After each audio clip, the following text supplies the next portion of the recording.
Bienvenue sur Africa 24 dans cette nouvelle édition du QG Weekend. Au sommaire de l'actualité, entre policiers et étudiants en Afrique du Sud. Les étudiants manifestent contre la hausse de 8% des frais universitaires depuis le 19 septembre. Plusieurs universités du pays sont fermées. Les chefs d'entreprise africains ont été reçus par le président français François Hollande. La rencontre a eu lieu ce vendredi 7 octobre. Parmi ces hommes d'affaires présents, le Nigérian Aliko Dangote. Ce dernier a également été reçu par Africa 24. Les ressortissants africains peuvent entrer et vivre au Bénin sans visa.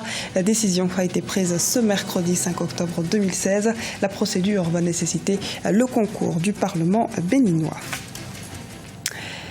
En Afrique du Sud, la police anti-émeute a dispersé mardi 4 octobre une manifestation d'étudiants. Ils protestent en faveur de la gratuité de l'enseignement supérieur depuis 3 semaines. Le coût des études illustre le mécontentement face aux inégalités qui demeurent en Afrique du Sud. Les précisions de Fanny Mounichi. Tirs de grenades, balles en caoutchouc, gaz lacrymogène. La police anti-émeute disperse sans ménagement les manifestations estudiantines en Afrique du Sud. Un mouvement national de contestation qui agite depuis plusieurs semaines les universités du pays. En cause, la hausse de 8% des frais de scolarité annoncée le 19 septembre dernier. Avec les changements économiques, la croissance de l'inflation et tout le reste, il est évident que les universités ont besoin pour fonctionner de ces revenus. Et donc, la grève en cours a pour but de forcer le gouvernement à adopter une politique de l'enseignement supérieur qui puisse bénéficier à tous, riches et pauvres. C'est l'objet des mouvements en cours. Les étudiants contestataires estiment que l'éducation gratuite était une promesse du Congrès national africain quand le parti est arrivé au pouvoir, notamment en référence à la charte de la liberté. Ce à quoi le gouvernement sud-africain a répondu que le contexte économique ne permettait pas la prise en charge des frais pour tous les étudiants. Il ne s'agit pas de décisions qui pourraient être appliquées tout de suite. Il est question d'environ 50 à 75 milliards de rand dans un contexte économique extrêmement déprimé où il est clair qu'il y a des demandes de justice sociale qui ne touchent pas seulement les étudiants, qui ont trait à la santé, au logement, et ainsi de suite, et que par conséquent, il faudrait des arbitrages de nature politique. Les autorités se sont engagées à prendre en charge pour 2017 l'augmentation des frais universitaires pour tous les étudiants issus de foyers gagnant moins de 600 000 rand par an, une mesure qui n'a pas réussi à mettre fin à la contestation. Le dialogue politique a enregistré une entente entre émissaires de la mouvance présidentielle et ceux de l'opposition en Guinée. Les deux partis, à l'issue d'intenses discussions, ont convenu de reporter les élections locales en début d'année prochaine, précisément en février 2017. Les précisions de Birama Saounera. En Guinée, les acteurs du dialogue politique ont décidé de reporter la date de l'organisation des élections communales et communautaires. Initialement prévues pour se tenir le 18 décembre 2016, les élections auront finalement lieu en février 2017. D'ici là, les députés vont procéder à la révision du code électoral pour le conformer à la Constitution. L'opposition l'avait demandé, la mouvance y a accédé, premièrement pour un certain nombre de raisons. Ça va permettre à la CENI de desserrer un peu plus son chronogramme. Deuxièmement, il y a pas mal de contradictions entre le code électoral, la Constitution et le code de collectivité. Ça va permettre à l'Assemblée nationale qui vient de commencer sa deuxième session de l'année, le 5 octobre, de faire le toilettage du code électoral pour que les élections en février se fassent conformément aux nouvelles dispositions légales. Les députés vont également procéder à la révision du code électoral de manière à modifier le mode de désignation des chefs de quartier. Désormais, ces chefs locaux seront désignés en fonction des résultats des communales. Des dispositions qui rejettent certains partis membres de l'opposition. Nous ne sommes pas contre le report, nous sommes contre autre chose qui se construit autour de la table. Parce que au cours de ce dialogue, on a complètement violé les lois et cela conduit à enlever à la population leur souveraineté de choisir n'est-ce pas, leurs élus au niveau de la base, c'est-à-dire dans les quartiers et dans les districts. C'est plutôt ce que nous n'avons pas partagé et nous avons fait savoir clairement notre singularité par rapport à la question. Depuis la rencontre entre le président Alpha Condé et le chef de file de l'opposition, Cellou Dalein Diallo, le climat politique guinéen semble être en voie de décrispation. Ainsi, les acteurs politiques adoptent le dialogue entre majorité présidentielle et opposition. Objectif, échanger sur les sujets d'intérêt national afin d'assurer une stabilité sociopolitique dans le pays. Aliko Dangote en visite à Paris en France. L'homme d'affaires nigérian a participé aux préparatifs du sommet Afrique-France prévu en janvier 2017 au Mali. Aliko Dangote, le président du groupe Dangote, a été reçu ce vendredi dans les studios d'Africa 24. Il a notamment souligné le rôle clé des médias dans le développement du continent. Écoutons-le.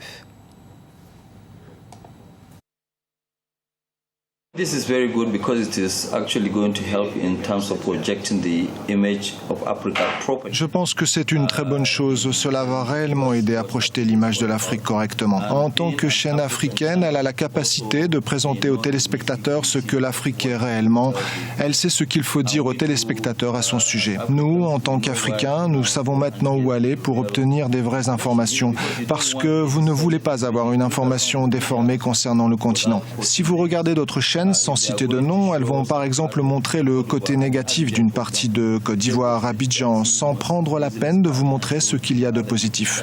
Donc, nous sommes vraiment très heureux qu'un Africain comme Constant ait pris cette mission à sa charge pour s'assurer qu'il projette l'image de l'Afrique correctement. Il y a d'autres personnes qui font cela, mais je pense qu'il est en train de faire un excellent travail. Je pense que nous allons continuer à le soutenir et je pense qu'il a déjà accompli beaucoup de choses. C'est ma première visite ici et je suis vraiment ébahi. Le studio que vous avez ici est comparable à tout autre studio partout ailleurs. Je vous félicite vraiment. I'm really amazed. The studio that you guys have here is comparable to any other studio anywhere. Exemption de visa pour les ressortissants africains au Bénin. Les ressortissants africains peuvent entrer et vivre au Bénin, donc sans visa. C'est ce qui ressort de la décision du Conseil des ministres du gouvernement béninois de ce 5 octobre. Reportage de Lefty Ounouf, notre correspondant au Bénin. Commentaire, Birama Saounera. La libre circulation des personnes et l'intégration africaine préoccupent le gouvernement béninois.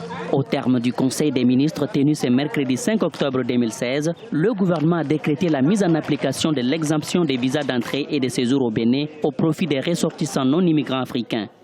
Une décision annoncée quelques semaines plus tôt par le président de la République Patrice Talon lors d'une visite de travail au Rwanda.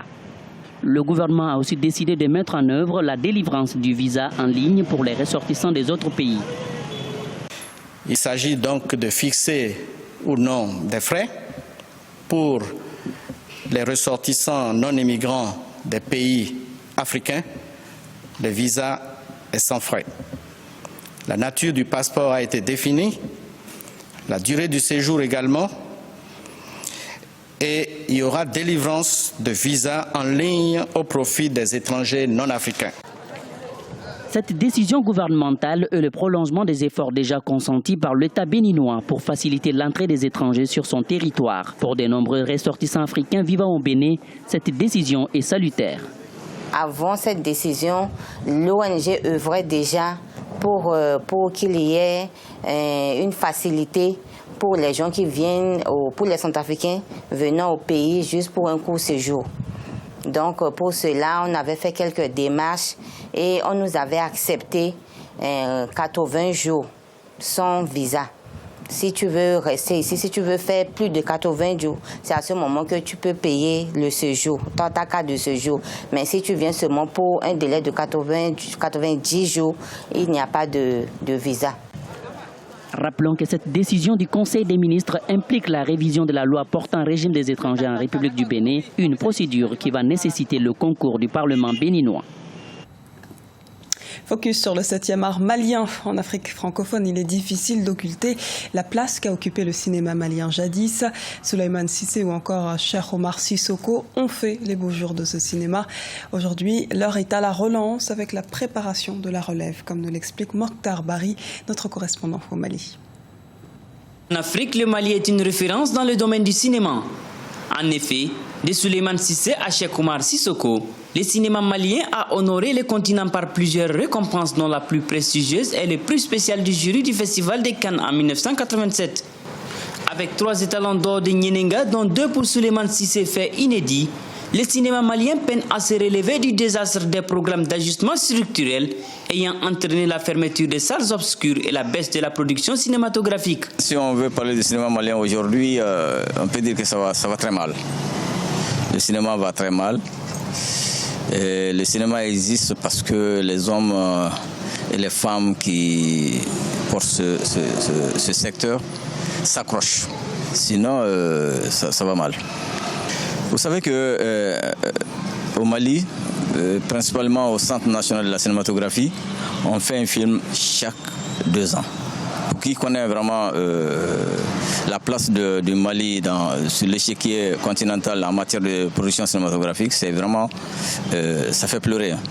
Les salles de cinéma ayant fermé, distribuer son film dans un pays vaste de 1 241 338 km² constitue un véritable problème. Le Centre national de la cinématographie du Mali, conscient de ces handicaps, tente de mettre une nouvelle stratégie de relance du cinéma à travers la formation de la relève, mais aussi de l'acquisition de matériel de pointe. Et grâce à la coopération danoise, le Mali vient de se doter d'une structure de post-production de haute gamme.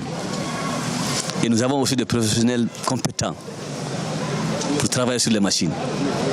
Les machines, c'est quoi? Vous savez, le cinéma, c'est ça, c'est une industrie. Hein? Donc il faut qu'il y ait une bonne qualité pour que les gens puissent bien apprécier les produits. Donc c'est l'étalonnage, le mixage et puis le montage. Tout ce que nous avons ici, c'est de dernière génération.